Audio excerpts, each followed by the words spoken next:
जो एक्टिविटी बताई गई है माशाल्लाह, ये ऐसी एक्टिविटी है जिसमें उर्दू से रग़बत बच्चों को दिलाई जा सकती है और इसके अंदर सभी बच्चे तकरीबन बढ़ चढ़ का हिस्सा लेंगे। अब बात यह है कि इसको और किस तरीके से ले सकते हैं। पहला तरीका तो आज हमको यहाँ पर दिखाई दिए, इस तरह और दूसरे तरीके भी है। उसके प्लेटें वगैरह पर जो लिखे हुए रहते हैं, जो हमारे पास पेटी वगैरह में टीचिंग एड्स है, उसके ज़रिए भी ये एक्टिविटी ली जा सकती है और इस तरह से मुख्तलिफ वक्त में मुख्तलिफ रहनुमाई मिलेगी हमको, तो हम उस तरीके से भी उसको लेंगे इंशाअल्लाह।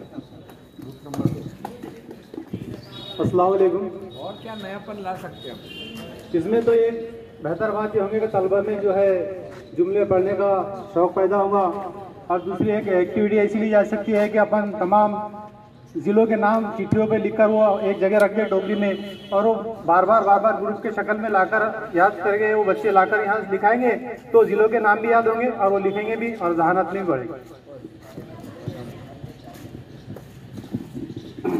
इस एक्टिविटी से तो ये समझ में आया कि जो सही अक़वाल थे और ज़रबुल मिसल जो भी थी उसको थोड़ा सा चेंज करके पेश किया गया।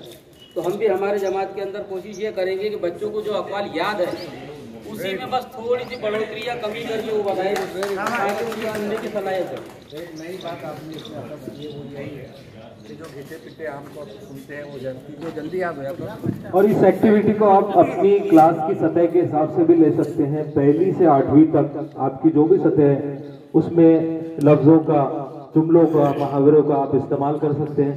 बड़ी क्लासें जो है उनके लिए आप ग्रामर का इस्तेमाल कर सकते हैं। जैसे एक कॉल था, वो शख्स को, जबकि तरकीब ये आती है उस शख्स को कोई नहीं बदल सकता। अगर आपका बच्चा वो शख्स पढ़ रहा है मगर आने के बाद दिखाता है कि उस शख्स को, इसका मतलब उसका ग्रामर का कॉन्सेप्ट जो है वो क्लियर है। तो इस तरह बहुत सारी हम छोटी छोटी एक्टिविटीज जो है इस सरगर्मी के जरिए ले सकते हैं। पढ़ना, इस अमल को हमें खुशगवार बनाना है कि बच्चे खुशी से पढ़े, दौड़ कर पढ़े, पढ़ने के लिए राजी। बहुत शुक्रिया। आप इन तमाम ग्रुप के लिए, इन तीनों ग्रुप के लिए जोरदार तालियां बजा दीजिए।